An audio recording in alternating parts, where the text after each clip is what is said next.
La historia de cómo al salir de la cárcel descubrí que mi mujer se había casado con otro. No fui a montar un escándalo. En silencio abrí una casa de comidas justo debajo del bloque de pisos donde ella vivía. Les invito a seguir mi relato.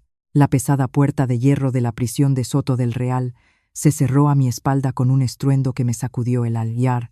Me quedé clavado en el suelo de tierra mirando al cielo. El sol de hoy era tan intenso que me daba de lleno en los ojos, obligándome a cubrirlos con mi mano áspera. 3 años. 3 años, hasta poder volver a caminar libremente bajo este cielo, sin el límite de los muros y las alambradas. La ropa que llevaba puesta era la misma que vestía el día que entré ya raída y deshilachada en el cuello de la camisa. Agarré la delgada bolsa de lona, que solo contenía 2 mudas de ropa y algunos enseres personales baratos, y caminé lentamente hasta la carretera para parar un taxi. El taxista, un hombre mayor de piel curtida por el sol, golpeó el volante y me preguntó a dónde iba. Le di la dirección de un barrio obrero en las afueras de Madrid. El viejo coche diésel arrancó con un traqueteo soltando una nube de humo negro antes de sumergirse en el ruidoso tráfico. Durante el trayecto el taxista intentó entablar conversación.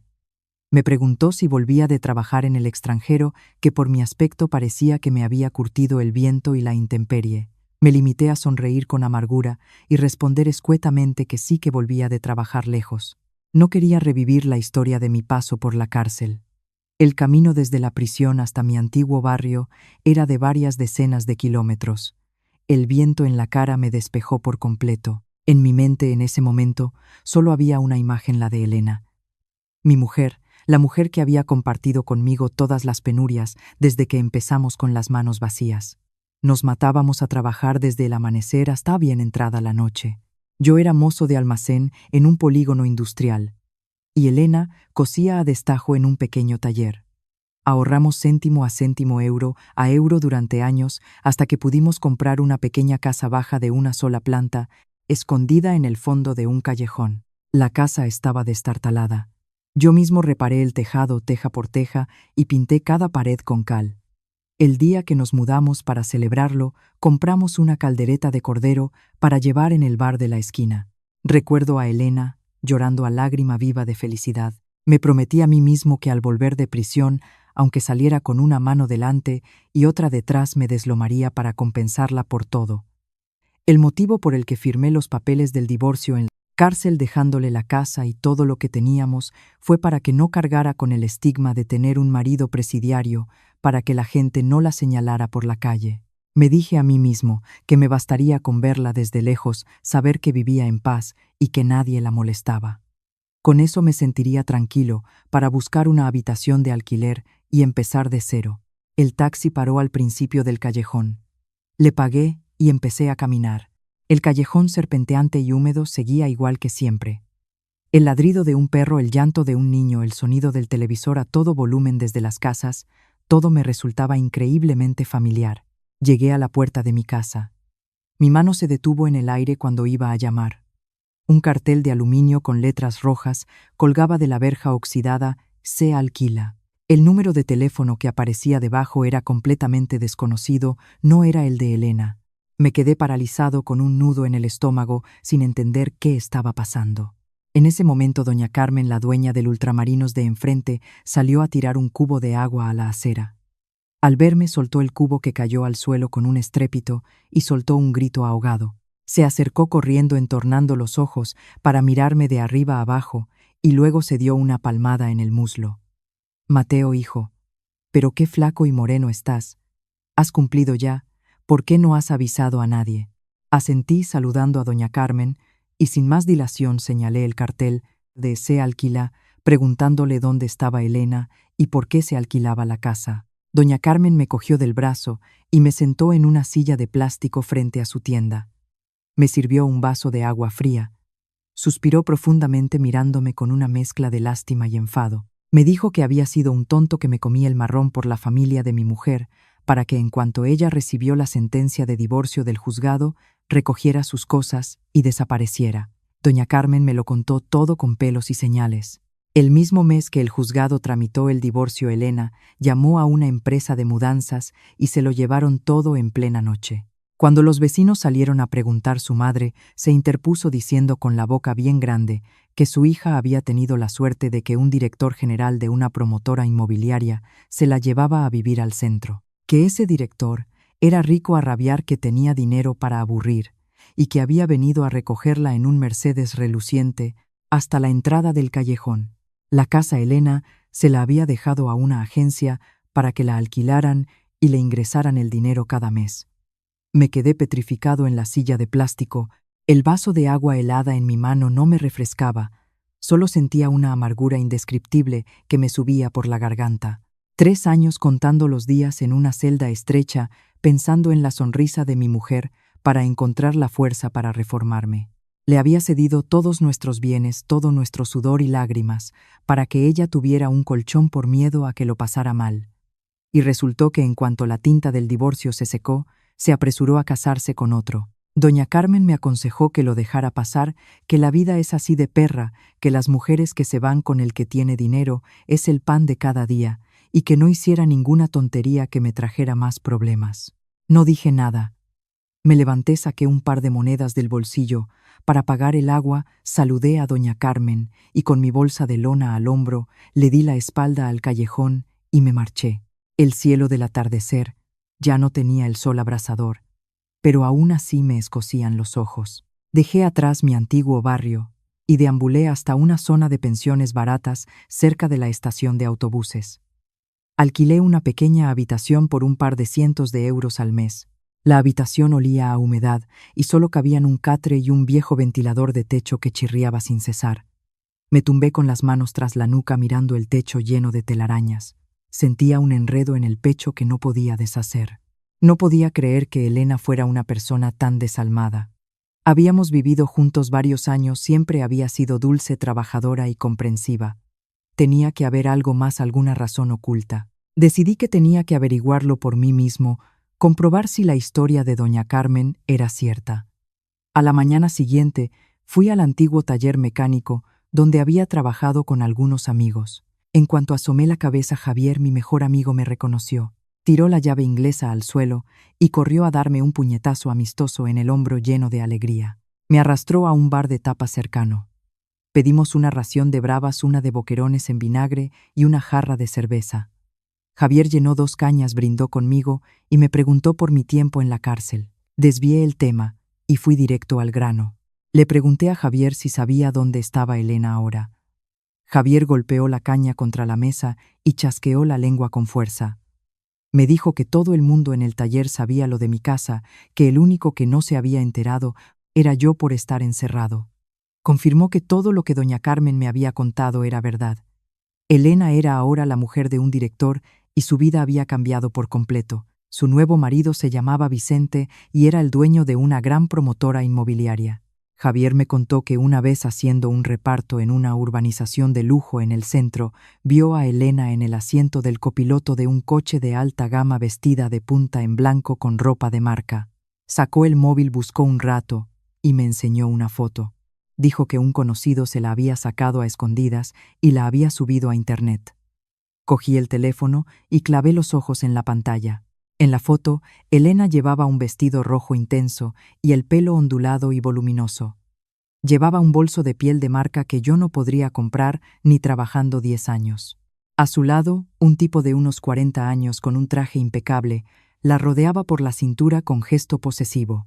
Detrás de ellos, un Mercedes reluciente. La foto estaba hecha desde lejos, pero reconocí al instante la sonrisa forzada de Elena. Me temblaba la mano que sostenía el teléfono. Javier me dio una palmada en el hombro aconsejándome. Me dijo que no intentara buscarla, que ella vivía en otro mundo y que yo, un exconvicto, no podría alcanzarla. Le devolví el teléfono a Javier y apuré la cerveza que me supo amarga. Le pedí la dirección de la urbanización donde vivía Elena. Esa misma tarde le pedí prestada su vieja scooter y me fui al centro. Aparqué al otro lado de la calle, frente a la entrada principal del lujoso complejo de apartamentos. Rascacielos de cristal reluciente. Vigilantes de seguridad en la entrada con aspecto imponente. Me calé una gorra, me subí la mascarilla hasta la nariz y me senté en silencio en la scooter esperando. No sabía qué esperaba, solo sentía un impulso, desde lo más profundo de mi ser, la necesidad de verlo con mis propios ojos. Al anochecer, el familiar Mercedes negro entró por la puerta de la urbanización. Reconocí la matrícula, era la misma de la foto de Javier. El coche se detuvo en el vestíbulo principal. Se abrió la puerta, y el tipo llamado Vicente bajó primero ajustándose la chaqueta del traje. Luego rodeó el coche y le abrió la puerta a Elena. Mi exmujer salió. La misma figura menuda, pero ahora envuelta en un elegante vestido de noche. Llevaba joyas que brillaban. Vicente la abrazó por la cintura y juntos entraron en el vestíbulo iluminado por lámparas de cristal. El golpe psicológico me cayó encima como un martillazo. Cualquier esperanza de que todo fuera un malentendido se hizo añicos. Me quedé allí viendo cómo sus espaldas desaparecían tras la puerta de cristal automática. La cruda verdad estaba ante mis ojos: mi firma en los papeles del divorcio en la cárcel, mi decisión de cederle todos nuestros bienes, todo lo que habíamos conseguido con tanto esfuerzo, no había sido para ayudarla a empezar una nueva vida humilde. Había sido el trampolín perfecto, la limpieza de cualquier obstáculo del pasado, para que ella, libre y con todas las de la ley, pudiera casarse y disfrutar de una vida de lujos. Yo pensaba que la estaba protegiendo, pero solo había sido el que le había allanado el camino. Una ráfaga de viento frío de la noche me hizo tiritar. Me subí el cuello de la chaqueta, di media vuelta y me adentré en la oscuridad. Paré en un kiosco de bebidas a un par de calles del complejo residencial, pedí un refresco, encendí un cigarrillo barato y le di una calada profunda. El humo acre me llenó los pulmones y me hizo toser. Sentado allí viendo el ir y venir incesante de los coches, el pasado de hace 3 años volvió a mi mente con una claridad meridiana, como una película a cámara lenta. Esa noche llovía a cántaros. Mi mujer y yo dormíamos cuando oímos unos golpes violentos en la puerta. Abrí y vi a Raúl, el único hermano de Elena, empapado y con la cara blanca como el papel. Apestaba a alcohol. Detrás de él estaba mi suegra llorando desconsoladamente, que se arrodilló en el umbral de la puerta. Raúl balbuceó que, volviendo de copas, había atropellado a un hombre que cruzaba la calle. La víctima tenía un traumatismo craneoencefálico y estaba en urgencias en estado crítico. La familia del herido amenazaba con denunciarlo y exigirle una indemnización millonaria. De lo contrario, se asegurarían de que Raúl se pudriera en la cárcel. Mi suegra se abrazó a mis piernas, golpeándose la cabeza contra el suelo de baldosas. Me suplicó entre sollozos que salvara a Raúl. Decía que era joven, que tenía toda la vida por delante y que si iba a la cárcel su futuro se arruinaría. Me rogó que me declarara culpable en su lugar. Como era de noche y llovía, no había cámaras y nadie había visto bien la cara del conductor. Dijo que Raúl era el único hijo varón de la familia. Si no había nadie que se culpara, tendrían que vender la casa donde vivían para pagar la indemnización. Elena estaba a mi lado con los ojos llenos de lágrimas, agarrando mi camisa con manos temblorosas, incapaz de decir palabra. Ver a mi mujer llorar, ver a mi suegra de rodillas. Mi corazón se ablandó. Yo era huérfano desde niño. Al casarme con Elena había acogido a su familia como si fuera la mía. La casita que habíamos comprado con tanto esfuerzo era nuestro sudor y nuestras lágrimas. Venderla sería quedarnos sin nada, con un futuro incierto. Cedí y asentí. Fui voluntariamente a la comisaría y confesé ser el conductor que causó el accidente. Con la indemnización parcial que pagó la familia, el tribunal me condenó a 3 años de prisión. El día de la sentencia me giré para mirar a Elena, le pedí que se cuidara y que me esperara. Pero apenas llevaba unos meses cumpliendo condena cuando mi suegra me trajo los papeles del divorcio a la cárcel. Llorando me dijo que Elena sufría una depresión grave, que la gente del barrio la insultaba por tener un marido en la cárcel y que había intentado suicidarse varias veces. Me aconsejó que la dejara ir, que la liberara. Creyendo a mi suegra y sintiendo pena por el sufrimiento de mi mujer, apreté los dientes y firmé los papeles, cediéndole voluntariamente la casa. Al recordar todo aquello, un nudo de resentimiento se me formó en la garganta. Miré fijamente hacia el lujoso edificio de apartamentos. Se me pasó por la cabeza cruzar la calle, exigirle al conserje que los llamara y enfrentarme a Elena para destapar toda la verdad. Quería preguntarle si se había aliado con su madre para engañarme por dinero. Quería que ese director supiera la verdad sobre su virtuosa esposa. Pero entonces me miré las manos ásperas y callosas por el trabajo forzado y la rehabilitación. Miré mi ropa vieja y desgastada, un exconvicto sin casa ni trabajo. ¿Con qué derecho iba a montar un escándalo? Si armaba jaleo la vida tranquila de Elena, se haría pedazos su familia, volvería a sumirse en el caos. Aunque me hubiera engañado, aunque se hubiera portado fatal, el amor que sentí por ella fue real. Una vez juré que daría mi vida por protegerla. Ahora ella tenía una vida cómoda, comía bien, vestía bien, iba en un coche de lujo y vivía en una casa de lujo. No era eso lo que un pobre diablo como yo nunca podría haberle dado. Finalmente el afecto y la resignación vencieron a la ira. Apagué el cigarrillo contra la mesa. Decidí no revelar nada. Opté por calarme el sombrero y tragarme la amargura. Mi silencio sería el último regalo que le haría para que pudiera disfrutar en paz de la riqueza que había elegido. Los días siguientes le devolví la scooter a Javier y me dediqué a vagar sin rumbo por las calles. No tenía un objetivo claro, solo caminaba para matar el tiempo y evitar que mi cabeza diera vueltas. Sin saber cómo mis pies me llevaron de vuelta al mismo complejo de apartamentos de lujo donde vivían Elena y su marido. Me detuve al otro lado de la calle, sentado en un banco del parque de enfrente, observando el imponente edificio. Los residentes que entraban y salían eran gente elegante en coches caros. El contraste entre mis zapatillas de lona gastadas y el reluciente vestíbulo de mármol al otro lado de la calle era desolador. Estaba a punto de levantarme e irme cuando mi vista se topó con un cartel pegado en el cristal de un local comercial escondido en un lateral de la planta baja del edificio. El local no era muy grande y para colmo tenía un enorme pilar de carga justo en medio. Según los rumores de los que vendían lotería en la acera, el lugar estaba gafado. Los inquilinos anteriores habían fracasado y llevaba mucho tiempo vacío. En el cristal un cartel decía «Se alquila, trato directo con propietario». Una idea audaz me cruzó la mente. Ya no podía ser su marido y no quería destruir su nueva felicidad. Pero en el fondo de mi corazón seguía preocupado por cómo la trataría ese hombre rico. Era su vida de glamour tan pacífica como aparentaba. Se me ocurrió alquilar ese pequeño local para abrir una casa de comidas. Aunque no nos viéramos como dueño de un negocio en la planta baja, podría observarla en secreto, asegurarme de que Elena era realmente feliz. Cuando estuviera seguro de que su felicidad era completa, traspasaría el local y me marcharía lejos. Saqué el móvil y llamé al número del cartel. Tras una breve negociación, el propietario accedió a reunirse conmigo en el vestíbulo. Era un anciano calvo y corpulento. Me abrió la puerta para que viera el interior. Unos 40 metros cuadrados, paredes pintadas de un blanco que amarillaba, y la instalación eléctrica y de fontanería básica todavía funcionaba. El propietario, al ver mi aspecto honesto y de trabajador, fue directo al grano con el precio.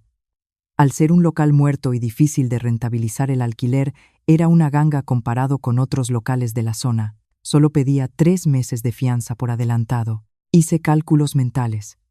Mis padres, antes de morir, me habían dejado una pequeña parcela de tierra improductiva en el pueblo. Hace unos meses, cuando aún estaba en la cárcel, le escribí una carta a mi primo del pueblo para que me la vendiera, y así tener algo con lo que empezar.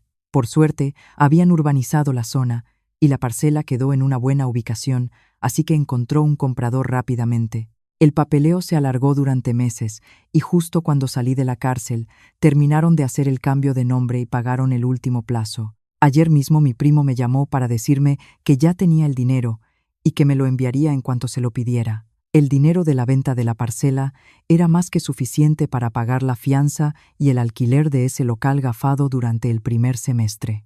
Acepté el precio del propietario. Esa misma tarde le pedí a mi primo que me transfiriera el dinero para firmar el contrato. Con las llaves en la mano miré el espacio vacío y desolado. Mi habilidad en la cocina era bastante buena. De joven había trabajado de pinche en varios restaurantes de bodas y aprendí muchos trucos. En la cárcel me asignaron a la cocina. Mi mano para sazonar mejoró aún más, especialmente con la caldereta de cordero. La idea de abrir una modesta casa de comidas a los pies de un edificio de lujo parecía extraña, pero no me importaban las ganancias o las pérdidas. Mi único objetivo era tener un lugar legítimo aquí. Me remangué la camisa y empecé a planificar la limpieza y la preparación para los meses venideros. Esta casa de comidas sería el lugar donde cumpliría mi última promesa a la mujer, a la que una vez llamé esposa. Los días posteriores a recibir las llaves del local, me lancé a la tarea de limpiar y reformar. Sin dinero para contratar a nadie, decidí hacerlo todo yo mismo. La experiencia como peón de obra en mi juventud, sumada a los 3 años de trabajos forzados, me habían dado fuerza y resistencia de sobra. Por la mañana iba a un almacén de construcción en las afueras a comprar botes de pintura barata y alquilaba una furgoneta para transportarlos. Las paredes viejas amarillentas y desconchadas en varias zonas dejaban ver el yeso. Con una pala saqué todos los escombros que había dejado el inquilino anterior y luego, con paciencia, raspé con una espátula cada mancha de moho. Raspar las paredes fue agotador, sudaba a mares empapando mi camiseta, pero seguí trabajando sin descanso. Mantener las manos ocupadas ayudaba a que mi mente no divagara. Para pintar subí a una escalera y apliqué rodillo a cada pared. El blanco brillante fue reemplazando gradualmente el espacio viejo y lúgubre. Terminado esto, me puse a revisar la instalación eléctrica y las tuberías. Empalmé los cables rotos y los cubrí con cinta aislante. Sustituí los viejos tubos fluorescentes por luces LED para dar más claridad. Lo más difícil fue conseguir mesas y sillas. Comprar muebles nuevos estaba fuera de mi alcance. Me fui a un desguace en el polígono industrial a comprar tablones de pino que habían desechado. La madera expuesta al sol estaba combada. Tuve que pedir prestada una cepilladora y una lijadora para alisarla. Después de 3 días de cortar, clavar y ensamblar, conseguí fabricar 6 juegos de mesas y sillas de madera rústica a las que les di una capa de barniz para que fueran fáciles de limpiar. Al ver el resultado de mi propio trabajo, aunque no era tan elegante como el de los restaurantes de lujo, era sólido y limpio.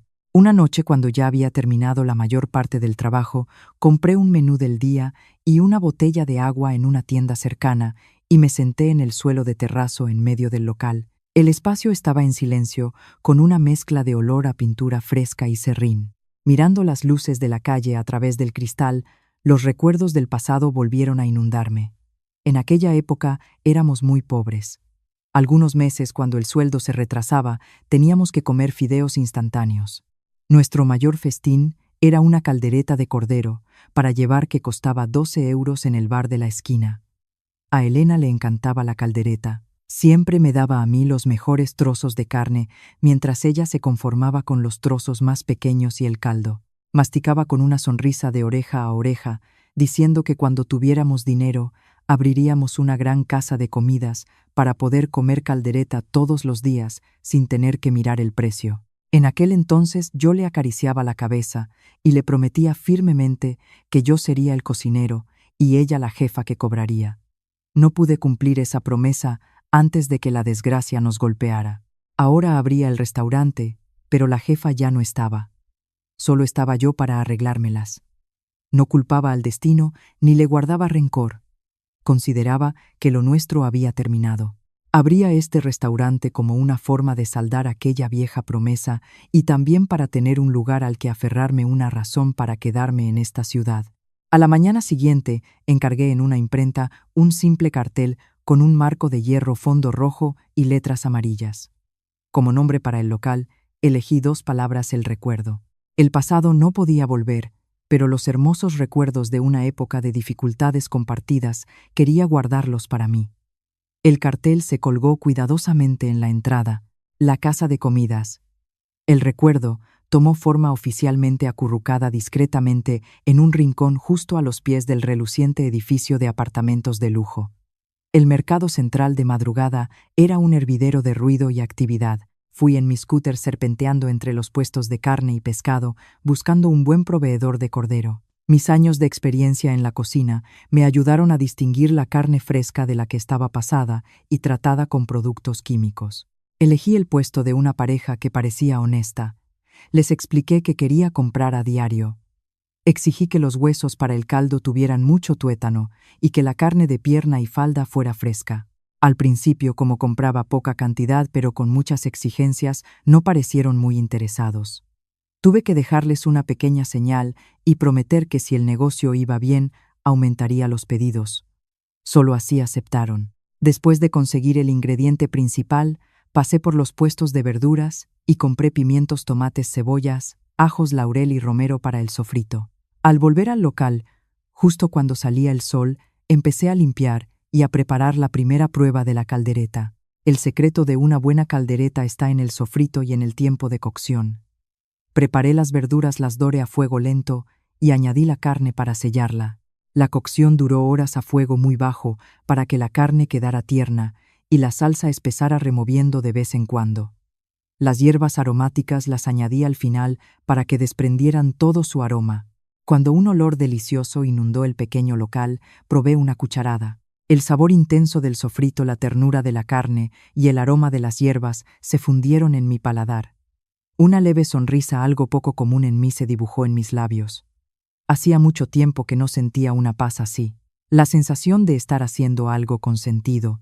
Mañana el recuerdo abriría oficialmente sus puertas. Aunque sabía que el camino que tenía por delante para un exconvicto como yo no sería nada fácil. La inauguración de El Recuerdo fue silenciosa. Sin cohetes, sin ramos de flores de felicitación, sin cintas que cortar ni confeti. Simplemente abrí de par en par la puerta de cristal, coloqué las mesas, encendí una vela a un pequeño santo que había puesto en una esquina, pidiendo buena suerte, y me metí en la cocina a preparar la caldereta. Mi clientela objetivo eran los trabajadores de la zona, oficinistas o repartidores que buscaran una comida caliente y contundente. Contrariamente a mis expectativas, el primer día el local estuvo desierto. Al estar en un rincón gafado, la gente que entraba y salía del edificio apenas se fijaba. Algunos se paraban a mirar el menú colgado en la puerta y, al ver los precios tan bajos para ser una zona céntrica, hacían una mueca de desconfianza sobre la calidad. No fue hasta el anochecer que 2 estudiantes que pasaban por allí, al ver el local vacío, entraron y pidieron una ración pequeña. Les serví la caldereta humeante acompañada de pan para mojar.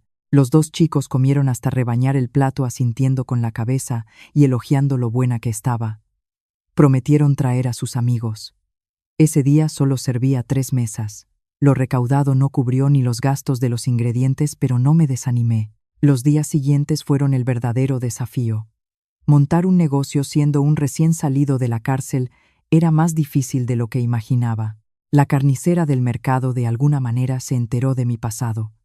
Una mañana, al ir a por el género, intentó subirme el precio y obligarme a comprar recortes de carne de peor calidad.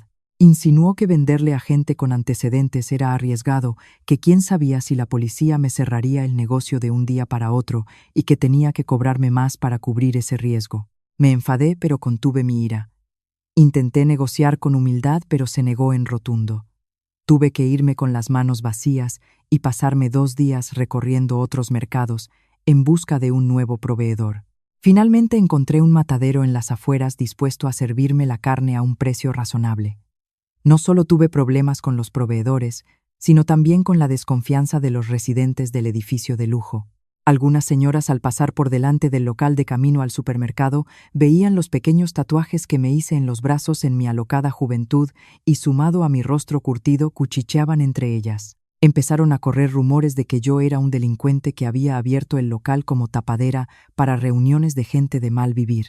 Una vez un residente del 10º piso, mientras paseaba a su perro, dejó a propósito que el animal hiciera sus necesidades justo en la puerta de mi local. Salí a llamarle la atención educadamente, y él, con arrogancia, me espetó que un ladrón como yo no tenía derecho a darle lecciones a la gente decente.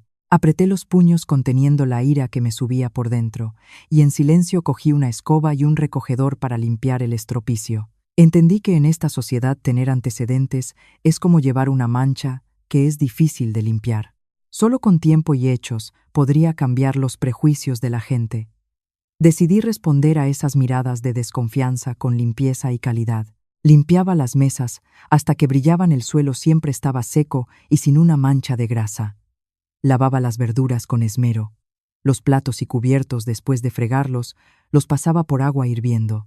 Sobre todo, el sabor característico de mi caldereta empezó a hacer su magia. El aroma del sofrito y las hierbas se colaba por las rejillas de ventilación y llegaba hasta el vestíbulo del edificio. La gente que volvía tarde del trabajo con el estómago vacío no podía resistirse a ese olor tentador y tímidamente se acercaban a ese rincón escondido para probar.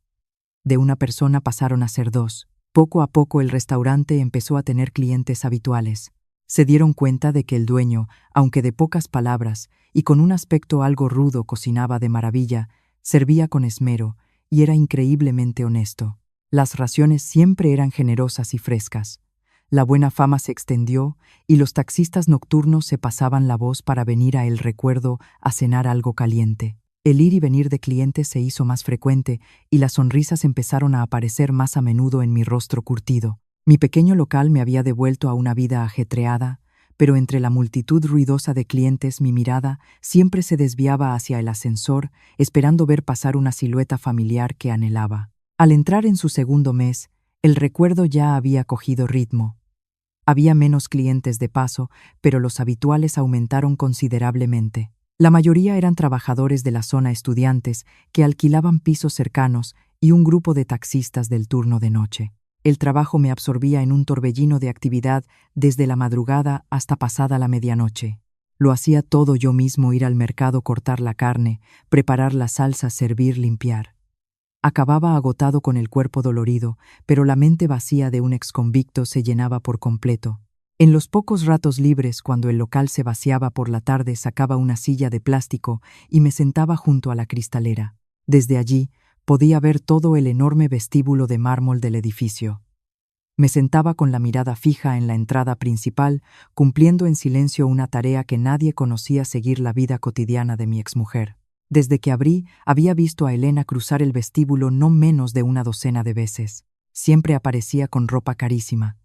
Un día con un vestido de seda ceñido, otro con un elegante abrigo largo. Siempre llevaba bolsos de piel de marca cuyo valor yo lo sabía equivalía a mis ganancias de un año entero. Su larga melena negra, que antes se recogía apresuradamente con una goma, ahora estaba peinada en ondas voluminosas y teñida de un moderno color castaño. Vista desde lejos, cualquiera envidiaría la transformación total de aquella chica pobre de antaño. Elena era ahora el prototipo de una señora rica, de andares suaves y habla delicada que desprendía un aura de lujo y distinción. Sin embargo, había algo que ni la ropa cara ni el maquillaje esmerado podían ocultar su mirada. Los ojos de Elena no brillaban con la alegría o el orgullo de una mujer felizmente enamorada. A través del cristal la vi muchas veces salir del ascensor con un aspecto agotado, los hombros caídos y un andar pesado como si arrastrara una gran carga. Una vez Elena volvía con 2 bolsas grandes de la compra. Se le resbaló una de las bolsas y varias manzanas rodaron por el suelo de mármol. Un guardia de seguridad corrió a ayudarla. Elena se agachó apresuradamente a recogerlas y al levantarse le dio las gracias con una sonrisa. Era una sonrisa forzada, pálida y casi dolorosa. En cuanto el guardia se dio la vuelta, la sonrisa se desvaneció de su rostro. Se llevó la mano a la sien masajeándosela con una expresión de extremo cansancio. Yo desde detrás de la barra apretaba el cuchillo con el que cortaba la carne, sintiendo un nudo de angustia en el estómago. Otra tarde, sin clientes, un taxista habitual entró a tomarse una cerveza y unos cacahuetes. Este hombre estaba al tanto de todos los cotilleos del barrio. Señaló hacia el vestíbulo justo cuando el coche de Vicente aparcaba en la puerta. Vicente bajó y entró directamente, ignorando a Elena, que se apresuraba a salir del coche cargando las bolsas para seguirle. El taxista chasqueó la lengua y negó con la cabeza, asqueado. Me contó que la historia de la familia del director Vicente era la comidilla del edificio. Dijo que por fuera el matrimonio parecía perfecto, pero que por dentro estaba podrido. Había oído a las empleadas del hogar cuchichear que Vicente era un déspota y un autoritario, que trataba a su mujer como un adorno. Si estaba de buen humor le daba dinero para ir de compras. Si estaba de mal humor la insultaba. Tenía a Elena bajo un estricto control financiero. Tenía que informarle de a dónde iba y qué hacía. A veces, cuando él llegaba borracho a casa, se oían golpes y cosas rompiéndose desde el pasillo. Escuché al taxista en silencio sirviéndole más cerveza. Sentía un sabor amargo en la garganta. Había pensado que al apartarme y dejarle todo le estaba dando un trampolín hacia una vida mejor. Sacrifiqué mi honor y mi juventud en la cárcel para que ella no tuviera que vender la casa para pagar deudas, para que no tuviera que matarse a trabajar. Y resulta que ese sacrificio la había empujado a una jaula de oro asfixiante. Por fuera todo era lujo, pero por dentro todo era humillación y soledad. Vi la silueta de Elena desaparecer tras las puertas del ascensor y me pregunté qué habría tenido que soportar mi dulce y buena mujer durante esos 3 años. Mi plan de observar en silencio y luego marcharme empezó a tambalearse. Me di cuenta de que su título de señora de no le había traído la paz que yo había imaginado. La ciudad entró en la temporada de lluvias. Chaparrones repentinos caían sin previo aviso inundando las calles. Esa noche una fuerte tormenta azotó, desde el atardecer el agua subió hasta cubrir media rueda de las motos. El tráfico en el centro se colapsó. Una fila de coches avanzaba a paso de tortuga, tocando el claxon con desesperación. Gracias a la lluvia el recuerdo se llenó de repente. La gente atrapada en la calle se refugió en el soportal del edificio y aprovechó para entrar a tomar algo caliente. Todas las mesas estaban ocupadas. El murmullo de las conversaciones se mezclaba con el repiqueteo de la lluvia en el toldo. Yo estaba en la cocina hasta arriba de trabajo cortando lonchas finas de cordero con una mano y vigilando la caldereta que hervía a borbotones con la otra. Justo cuando me giré hacia la barra para preparar una salsa, un Mercedes negro se abrió paso entre el agua y aparcó pegado al toldo del restaurante. La puerta se abrió y Vicente bajó con un gran paraguas quejándose a gritos del tiempo y de la calle inundada que le había estropeado sus zapatos de piel. Elena le seguía de cerca, con un gran lamparón de agua en su falda plisada. Vicente cerró la puerta del coche, de un portazo miró a su alrededor y agarrando a Elena del brazo, la metió a la fuerza en mi restaurante. Dijo que con el atasco era imposible bajar al garaje, que se quedarían a comer algo en ese tugurio hasta que bajara el agua. Al verlos entrar me quedé de piedra. El cuenco de salsa que tenía en la mano tembló salpicando unas gotas. Mi instinto, el de alguien que no quiere enfrentarse a su pasado, me hizo bajar la cabeza de inmediato. Rápidamente me calé la gorra que llevaba y me puse la mascarilla que tenía a mano en la estantería. Le dije al chico que me ayudaba, a un estudiante, que se apartara, que yo mismo les atendería. Vicente eligió una mesa vacía en el rincón más alejado. Pasó un pañuelo de papel por la mesa con gesto de asco, murmurando quejas. Les llevé la comida colocando el hornillo de alcohol en el centro. Vicente miró el local con aires de superioridad. Con una mueca se giró hacia Elena y le dijo con un tono sarcástico que esos bares de barrio de mala muerte siempre apestaban a fritanga barata. Se rió con desdén y añadió que aunque Elena vistiera de marca, su gusto culinario seguía siendo de pueblo. Seguro que hueles esta caldereta barata y te acuerdas de cuando no tenías ni para pipas, ¿verdad? Sus palabras afiladas resonaron con claridad. Apreté la bandeja con fuerza, intentando contener la rabia que me subía por el pecho. Elena estaba sentada frente a él con la cabeza gacha y las manos entrelazadas en el regazo. Soportaba la humillación en silencio sin decir una palabra. Encendí el hornillo y coloqué encima la olla humeante. La caldereta empezó a hervir de nuevo.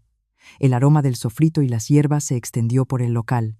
Vicente cogió un trozo de carne cruda y lo tiró de mala gana en la olla. Me ordenó que les trajera algo de beber y se puso a mirar el móvil. Elena lentamente cogió los cubiertos. Sacó un trozo de cordero recién hecho y lo mojó en la salsa que yo mismo había preparado. En cuanto se llevó el trozo a la boca, dejó de masticar de golpe. Abrió los ojos como platos y se quedó mirando fijamente la olla. Le temblaban los cubiertos en la mano. El sabor del caldo intenso y reconfortante, los trozos de carne tiernos y sobre todo esa salsa con la proporción exacta de pimentón, ajo y un toque de vino. Era la receta que yo le había preparado innumerables veces en nuestra pequeña casa de antes. El sabor del pasado, el sabor de aquellos días de penuria pero llenos de amor, volvió de golpe derribando todas sus defensas. Elena parpadeó repetidamente y las lágrimas empezaron a brotar rodando por sus mejillas maquilladas. Se las secó rápidamente intentando ocultar su emoción. Yo estaba de pie a 2 pasos de ella, con el pecho oprimido, viendo cómo las lágrimas de la mujer que amaba caían por culpa del sabor de un plato barato. Supe entonces que la jaula de oro en la que vivía era una tragedia sin salida. Elena dejó caer los cubiertos sobre la mesa de cristal. El tintineo sonó con fuerza. Se tapó la boca con una servilleta con los hombros sacudidos por los sollozos. Vicente, absorto en su móvil al ver la extraña reacción de su mujer, frunció el ceño. Le espetó enfadado. ¿Qué demonios te pasa?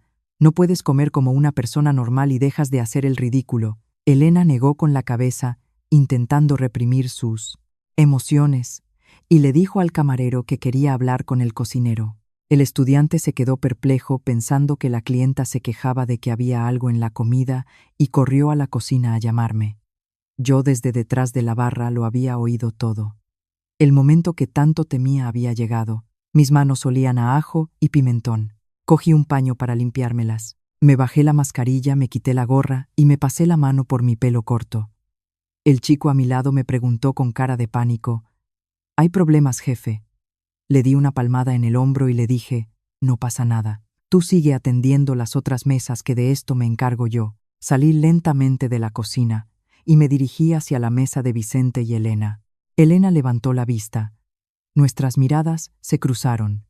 El ruido del restaurante, el sonido de la lluvia torrencial, las bocinas de los coches en la calle inundada. Todo pareció desaparecer. Mi corazón dio un vuelco, pero mantuve una expresión impasible, casi fría. Elena abrió los ojos de par en par enrojecidos por el llanto. Su rostro, cuidadosamente maquillado, reflejaba una conmoción absoluta. Abrió la boca, pero de sus labios temblorosos no salió ningún sonido. Vicente, al verme, levantó la barbilla y preguntó con altanería: «¿Es usted el dueño? ¿Qué narices le ha echado a esta caldereta que a mi mujer le han dado náuseas?». Miré directamente a los ojos de Vicente y asentí con la cabeza con la postura de un camarero. Dije: «Buenas noches. Sí, soy el dueño y el cocinero. Nuestro guiso se hace con cordero de primera y verduras frescas, sin ningún tipo de aditivo. ¿Podrían decirme qué es lo que no les ha gustado?». Mi voz era grave y monótona, sin rastro de emoción. Al oírme, Elena se agarró con fuerza a los bordes de la mesa y se levantó de un salto. La silla de plástico arañó el suelo con un chirrido estridente. Me llamó por mi nombre con la voz rota: «Mateo. ¿De verdad eres tú, Mateo?». Me giré para mirar a mi exmujer. Una sonrisa forzada y protocolaria se dibujó en mis labios. Respondí: «Sí, me llamo Mateo. Gracias por venir a mi restaurante. ¿Tienen alguna queja sobre la calidad de la comida?». Mi actitud fría y distante y la forma en que me dirigí a ella fueron como un jarro de agua fría. Retrocedió un paso, llevándose las manos al pecho. En sus ojos ahora solo había pánico y desolación. Quizás Elena nunca imaginó que el exmarido que tanto la había querido, que había ido a la cárcel por su familia, estaría ahora frente a ella actuando como un completo desconocido. Vicente nos miró a los dos frunciendo el ceño y le preguntó a Elena si me conocía. Elena, nerviosa, cogió su bolso de marca del asiento, negó con la cabeza repetidamente y dijo en un susurro que no me conocía, que solo era un parecido y que se encontraba mareada y prefería subir a casa a descansar. Vicente soltó una palabrota quejándose de que su mujer le había arruinado la cena. Sacó de la cartera un billete de 50 euros, lo tiró sobre la mesa y se fue de mal humor, no sin antes lanzarme una mirada de desprecio. Elena siguió a su marido, tropezando, casi cayéndose. No se atrevió a girarse para mirarme de nuevo. Me quedé inmóvil viendo cómo sus espaldas desaparecían tras las puertas del ascensor.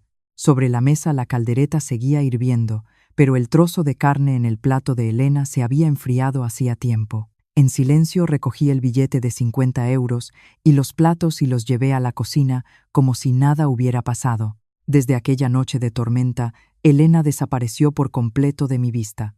Ya no cruzaba el vestíbulo por las tardes para ir al supermercado. Las pocas veces que por casualidad miraba hacia el balcón de su apartamento en el 5º piso, las cortinas siempre estaban echadas. Mi intuición me decía que aquel breve y tenso encuentro había afectado a Elena, dejándola confundida y haciendo que me evitara. Yo mantenía mi rutina.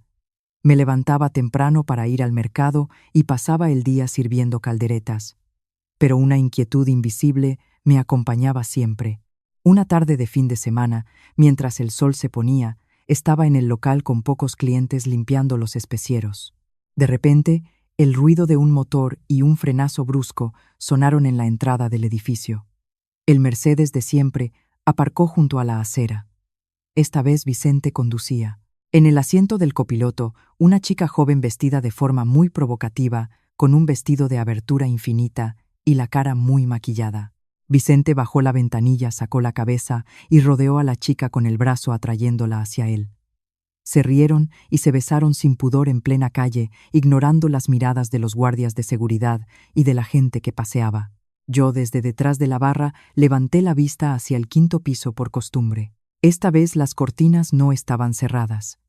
Elena estaba de pie en el balcón. Llevaba un pijama de color claro y se agarraba con fuerza a la barandilla. Desde lejos no podía ver su expresión, pero su postura inmóvil y abatida lo decía todo. Estaba allí mirando desde arriba el coche donde su marido se regodeaba públicamente con su amante. No gritó, no bajó a montar una escena como harían otras mujeres.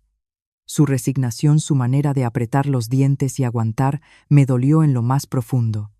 Vicente y su amante terminaron sus carantoñas. La chica bajó del coche, le lanzó un beso al aire y paró un taxi que pasaba. Vicente se arregló el cuello de la chaqueta y entró en el edificio con la arrogancia de quien se cree con derecho a pisotear a los demás por tener dinero. Dejé el paño sobre la barra, mis manos se cerraron en puños por sí solas. Las venas se marcaron en el dorso de mis manos callosas. La rabia me subió por el pecho. Recordé los días en que trabajábamos sin descanso. La Elena de entonces, aunque agotada, siempre tenía una sonrisa en la boca. Cuando decidí culparme por lo de Raúl, le dejé todo lo que teníamos con la esperanza de que le sirviera para empezar de cero, para encontrar a un hombre decente que la cuidara. Cuando supe que se había casado con un director, llegué a pensar que había sido una suerte. Me dije que yo, con mis antecedentes, no era digno de ella, y acepté hacerme a un lado. Pero la verdad que tenía ante mis ojos era demasiado cruel. El título de esposa de director, la ropa de marca, el coche de lujo. Todo era la fachada de una jaula de oro asfixiante. El sacrificio de mi juventud en la cárcel, la casa que construimos con nuestro sudor, se habían convertido en un chollo para otro, empujando a la mujer que una vez quise más que a mi propia vida, a un matrimonio infernal. Vicente no quería ni respetaba a Elena, solo la veía como un adorno que dejaba en un rincón mientras él se iba a buscar diversión fuera. Se me encogió el corazón. Me di cuenta de que no podía cerrar el restaurante e irme como había planeado. Aunque ya no fuéramos marido y mujer, aunque ella me hubiera dejado por dinero, no podía quedarme de brazos cruzados mientras un miserable la pisoteaba. Tenía que quedarme, costara lo que costara, para vigilarla y protegerla desde las sombras hasta que consiguiera escapar de esa lujosa prisión. Llovía a cántaros desde la tarde. El agua golpeaba con fuerza el toldo de El Recuerdo. El reloj marcaba más de las 12 de la noche.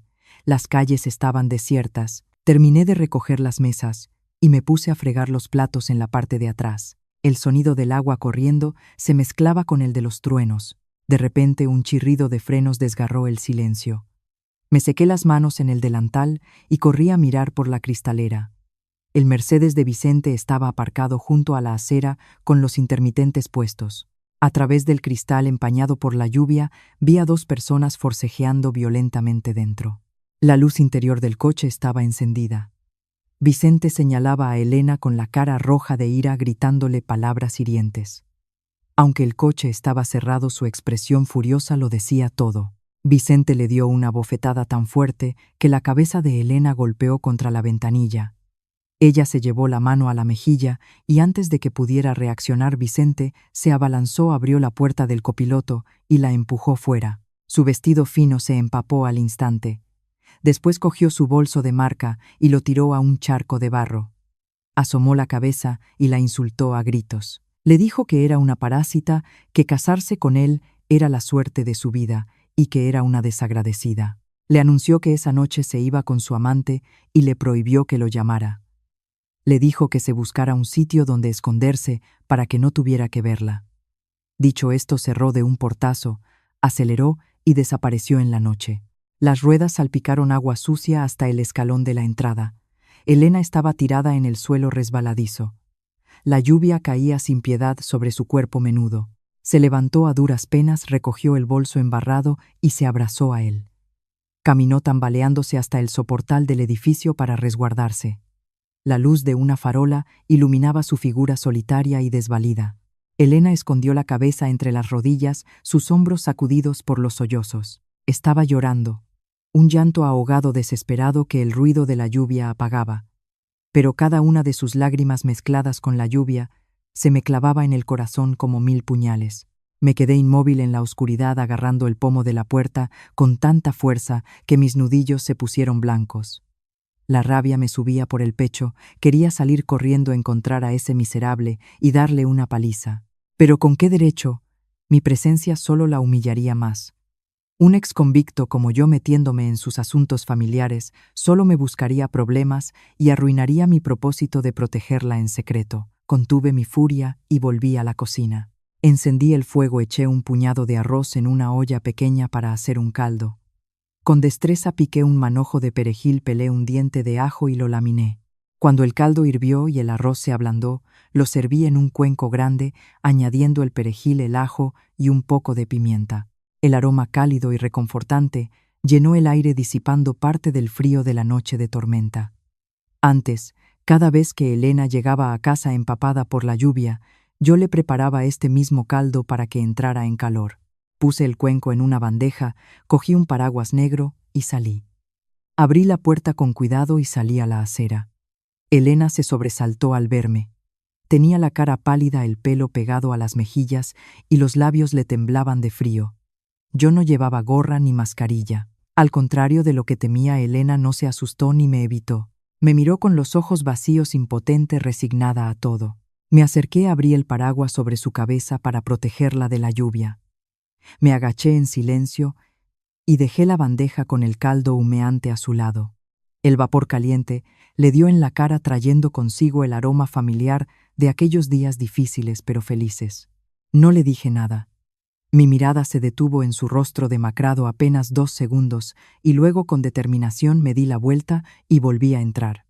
Cerré la puerta de cristal y eché el cerrojo. A través del cristal empañado vi cómo Elena extendía sus manos temblorosas y abrazaba el cuenco caliente. Escondió la cara entre los hombros y rompió a llorar de nuevo, esta vez con desconsuelo. Me quedé de pie inmóvil junto a la puerta, escuchando los truenos y con el corazón destrozado. El suceso de aquella noche de lluvia me persiguió durante días. El recuerdo seguía abriendo sus puertas como si nada, pero mi mente estaba en un constante estado de inquietud. Una mañana de fin de semana, con el cielo despejado, mientras ordenaba unas cajas de cerveza en un rincón del local, vi a Raúl, el hermano de Elena, entrar desde la calle con cara de pocos amigos. Detrás de él venía su madre. En lugar de subir directamente al piso de su hija, la madre agarró a Raúl del brazo y lo llevó a una mesa apartada en la terraza del restaurante para discutir. Discutían a gritos. Me calé la gorra para taparme la cara, me puse la mascarilla y me metí detrás de la barra fingiendo que limpiaba para poder escuchar. La discusión era muy acalorada. Por los gritos de la madre entendí que Raúl se había metido en otro lío de dinero y había ido a pedirle ayuda. La madre golpeó la mesa y le echó en cara a su hijo que era un desastre, un bala perdida. Le gritó que hacía años había acumulado una deuda de 120.000 euros en apuestas de fútbol, que los matones fueron a su casa amenazando con matarlo. ¿O es que creía que seguía vivo por arte de magia? La madre, a voz en grito, se jactó de todo lo que había tenido que hacer para separar a su hija de mí. Se vanaglorió de haber interceptado y quemado todas las cartas que yo enviaba desde la cárcel para que no llegaran a Elena. Se inventó la historia de que yo le había dejado la casa como pago por los años perdidos y que la había abandonado. Al ver a su hija hundida, siguió con su teatro, amenazando con suicidarse para obligarla a casarse con el director Vicente. A cambio, Vicente pagó los 120.000 euros en efectivo para saldar la deuda de Raúl y salvarle el pellejo. Le gritó a Raúl que era un desagradecido, que su hermana había sacrificado su vida para salvarle y que ahora él se atrevía a volver a pedir más dinero. Raúl, al oír esto, solo pudo bajar la cabeza. Lleno de rabia, le dio una patada a una botella de agua vacía y se fue. Al escuchar toda la verdad de boca de mi exsuegra, se me taponaron los oídos. El cuenco que tenía en las manos se me cayó y se hizo añicos en el suelo. Me quedé paralizado, temblando de ira y arrepentimiento. Me mordí el labio hasta sangrar.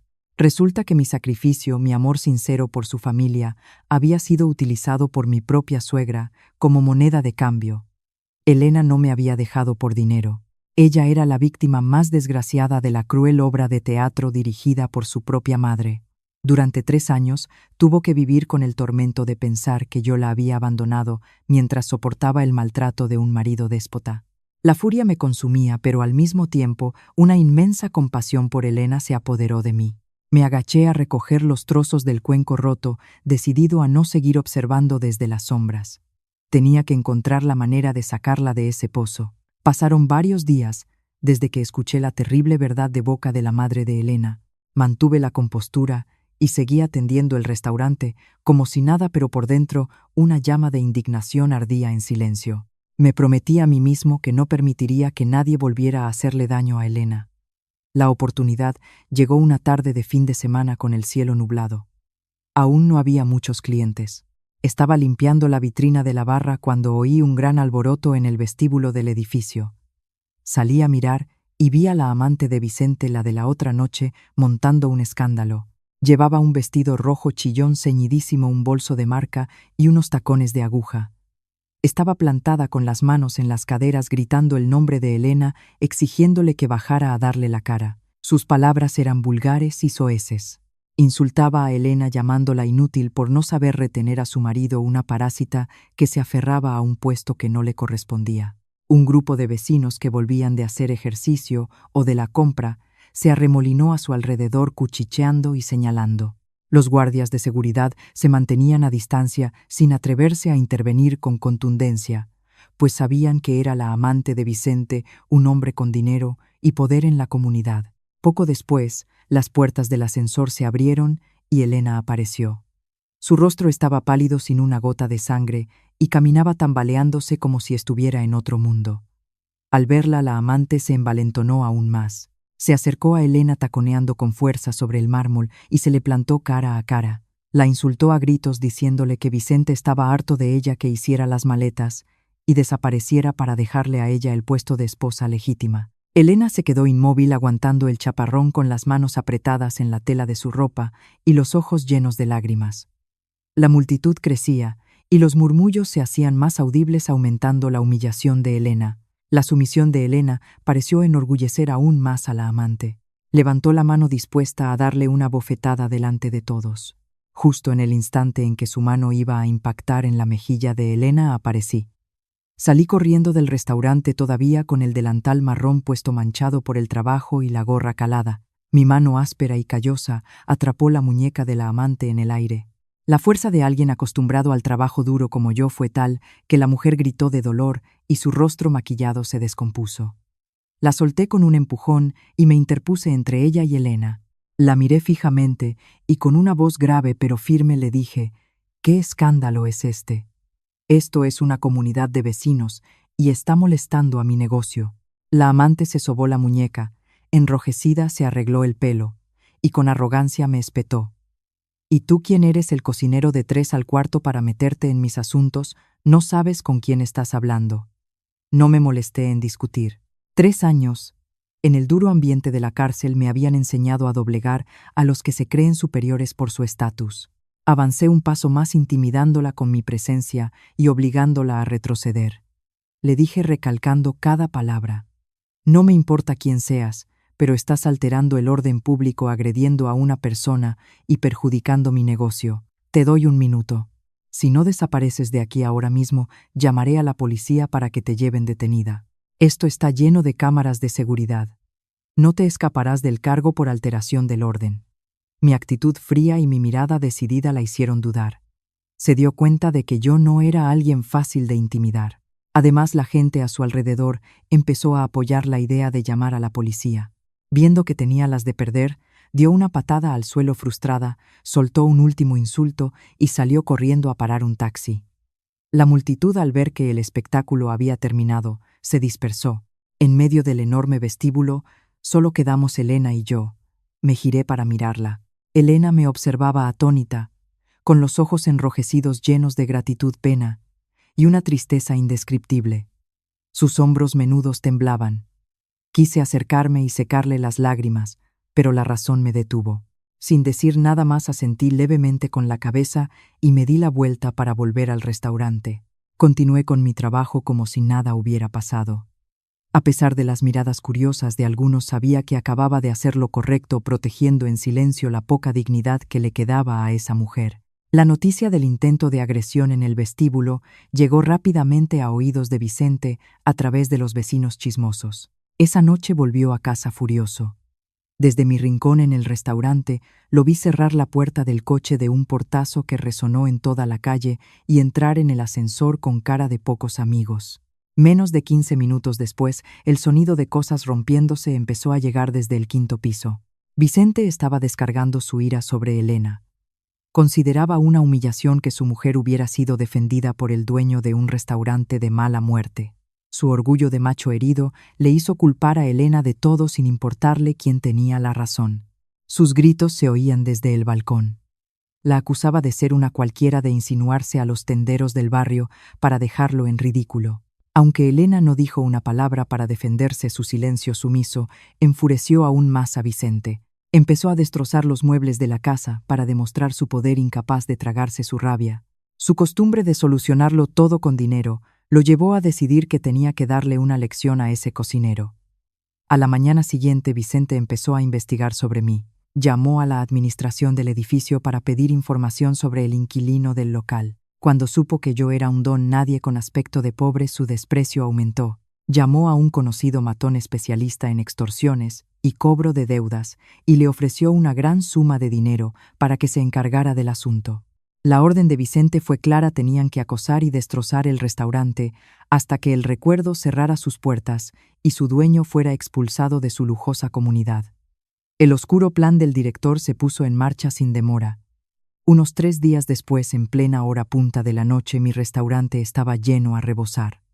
Los clientes ocupaban todas las mesas dentro y fuera. Mientras todos cenaban y charlaban animadamente, un grupo de 5 o 6 tipos en 3 motos subió a la acera a toda velocidad. Aparcaron en la misma puerta, bloqueando la entrada.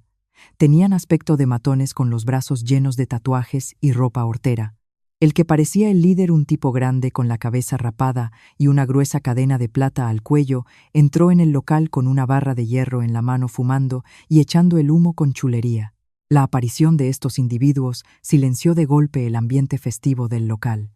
Los clientes dejaron de comer con el miedo reflejado en sus caras. El rapado golpeó la barra de hierro contra una mesa de cristal y gritó: «¿Quién es el dueño de este chiringuito? Que salga a hablar con nosotros». Yo estaba cortando carne en la cocina, que estaba a la vista. Al oír el jaleo dejé el cuchillo, me sequé las manos en el delantal y salí con calma. Miré al rapado a los ojos, confirmé que yo era el dueño y le pregunté qué quería. El tipo sonrió con desdén, escupió al suelo y señalándome dijo: «Esta es nuestra zona. Llevas aquí un tiempo, te está yendo bien y no has pagado el impuesto revolucionario. Eso es una falta de respeto». Me lo dijo sin rodeos. A partir de ahora, el recuerdo tenía que pagar 500 euros al mes por protección, sino que me atuviera a las consecuencias. 500 euros era una cifra absurda para un restaurante modesto, casi todas mis ganancias mensuales. Sabía que esto no era una simple extorsión, que alguien estaba detrás moviendo los hilos. Sin inmutarme, le respondí con firmeza. Me crucé de brazos y dije: «Mi negocio es legal, tengo mi licencia y pago mis impuestos. No tengo ninguna obligación de pagarle nada a ninguna banda». Mi respuesta rotunda fue como echar gasolina al fuego. El rapado, enfurecido, levantó la barra de hierro y la estrelló contra una mesa vacía. El cristal se hizo añicos, esparciendo fragmentos por todas partes.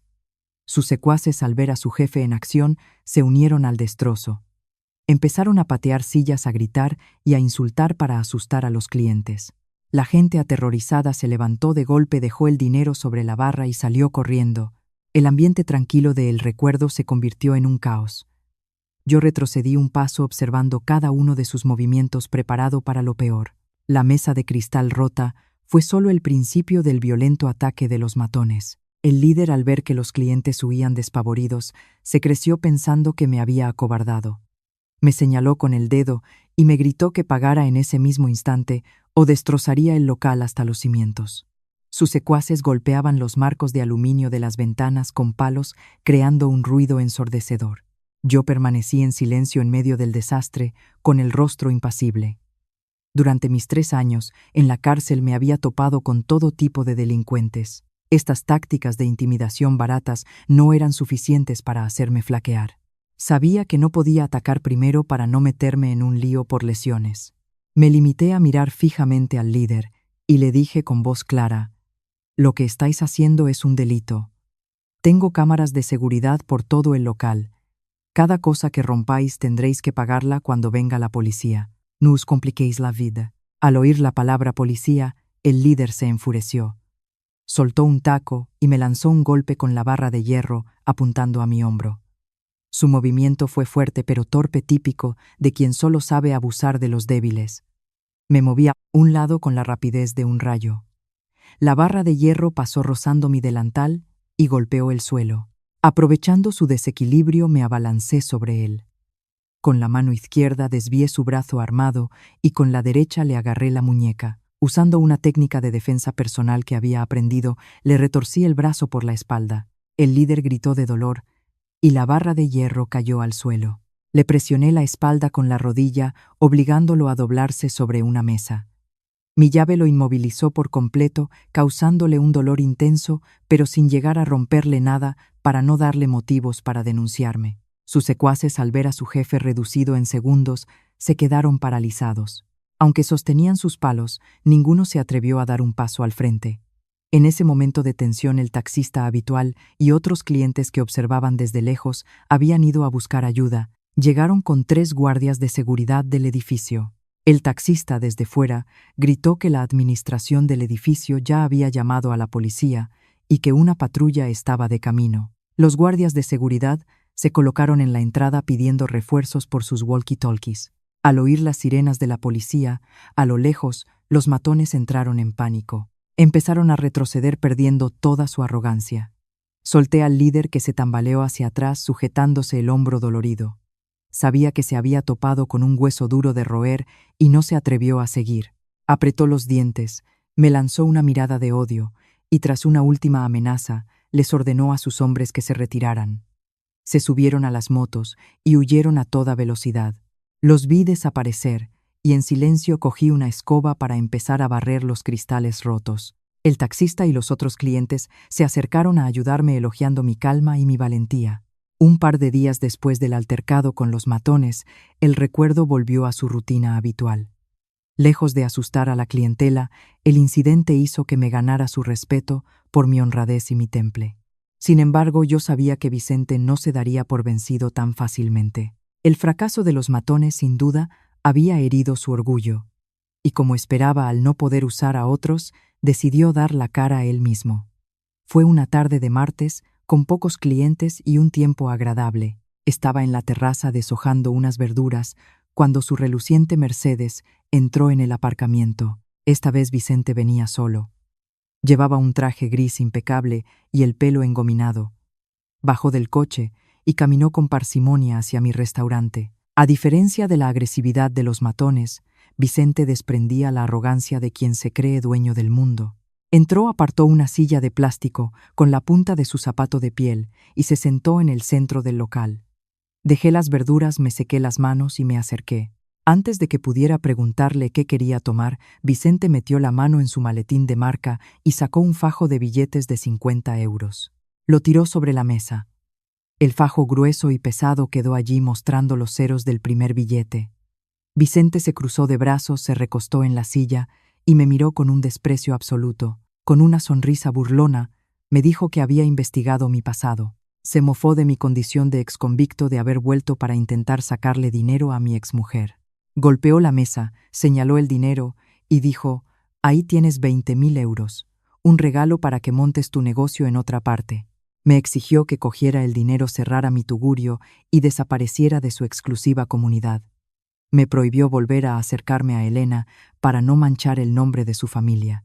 Declaró con arrogancia que Elena ahora era suya, que la había comprado a su codiciosa suegra, y que un pobre diablo como yo no tenía derecho ni a respirar el mismo aire que ellos. Al escuchar sus insultos, no perdí la calma.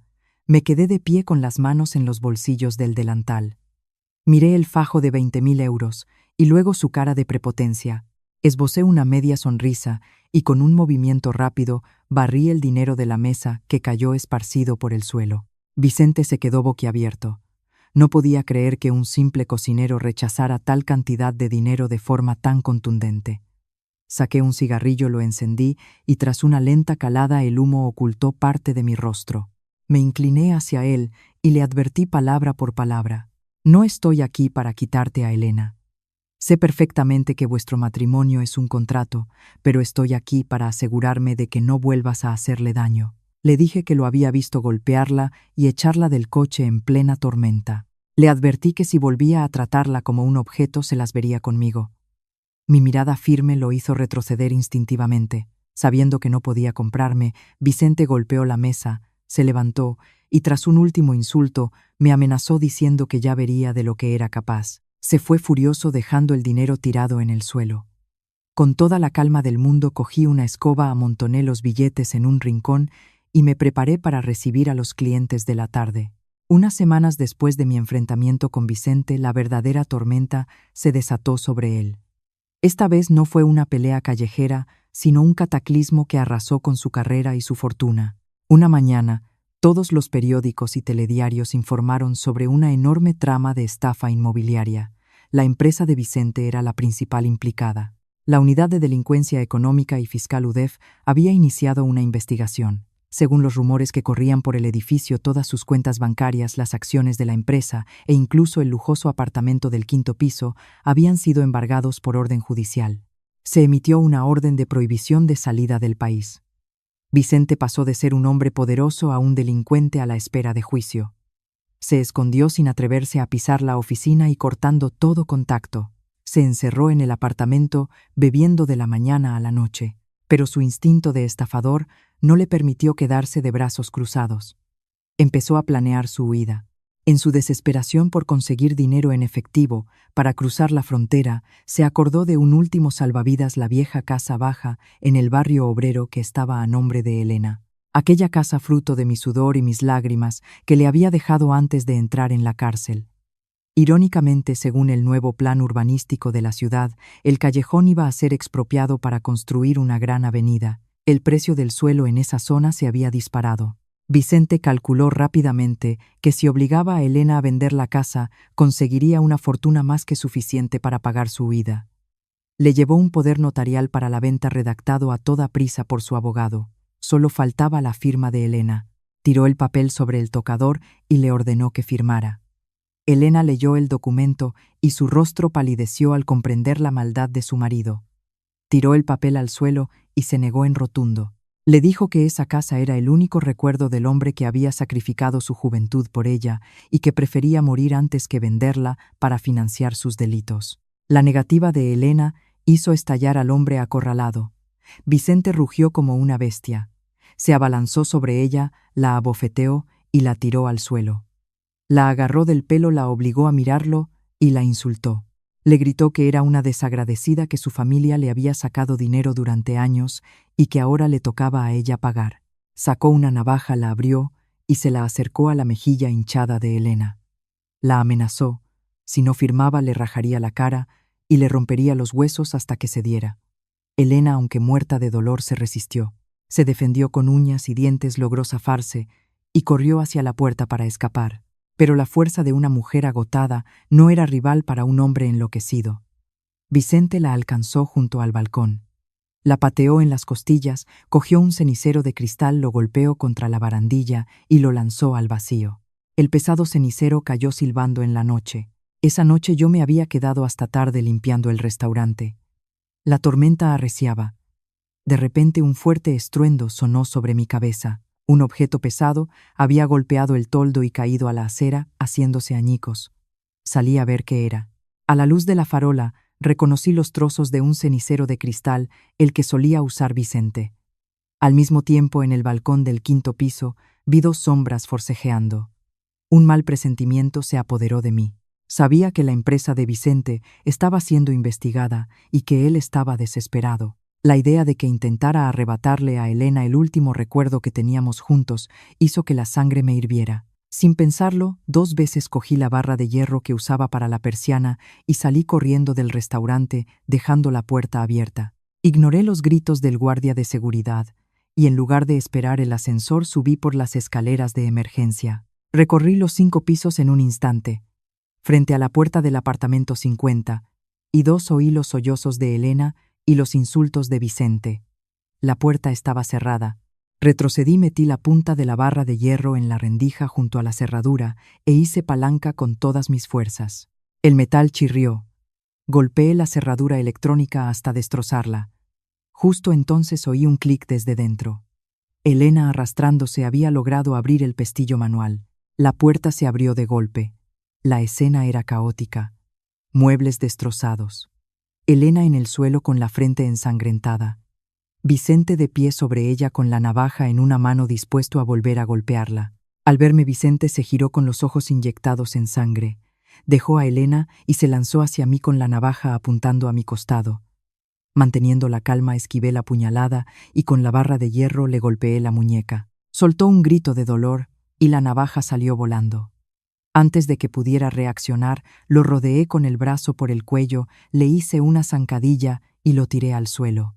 Lo inmovilicé con la rodilla en su espalda, mientras él seguía gritando que me denunciaría por allanamiento de morada. Me reí, saqué el móvil y llamé a la policía, informando de un caso de violencia de género e intento de extorsión. Añadí que el agresor era el director de la inmobiliaria investigada con prohibición de salida del país y a punto de fugarse. Cuando colgué, me acerqué a su oído y le susurré que su juego había terminado, que la orden de detención ya estaba emitida y que no tenía escapatoria. Al oírlo, su cuerpo se aflojó. El miedo reemplazó a la rabia. Sabía que había perdido la partida. Las sirenas de la policía se acercaban. En menos de 15 minutos, la policía y la UDEF llegaron. Las pruebas eran evidentes. Le leyeron sus derechos y se lo llevaron esposado. Justo cuando salía del ascensor en el vestíbulo, apareció Raúl, el hermano de Elena, empapado y con aspecto demacrado. Se quedó paralizado al ver a su cuñado detenido. Nos miró a mí y a Elena, que estaba siendo atendida por los sanitarios. La culpa lo derrumbó. Se arrodilló en medio del vestíbulo llorando y confesó a gritos que él había sido el verdadero culpable del accidente de tráfico de hacía 3 años. Su confesión lo cambió todo. El caso se reabrió. Fue un proceso largo y agotador, con meses de interrogatorios y revisiones. Tuve que descuidar el restaurante para asistir a declaraciones. Pero no me rendí. La verdad, por mucho que se oculte, siempre acaba saliendo a la luz. Después de más de medio año con las pruebas y la confesión de Raúl, el Tribunal Superior anuló mi condena. Fui oficialmente exonerado. La ley me devolvió mi buen nombre, limpiando la mancha que había arruinado mi juventud. Una tarde, mientras cortaba carne en el restaurante, Elena entró. Llevaba en la mano el documento oficial de mi exoneración. Tenía el rostro cansado, pero sus ojos ya no reflejaban sumisión.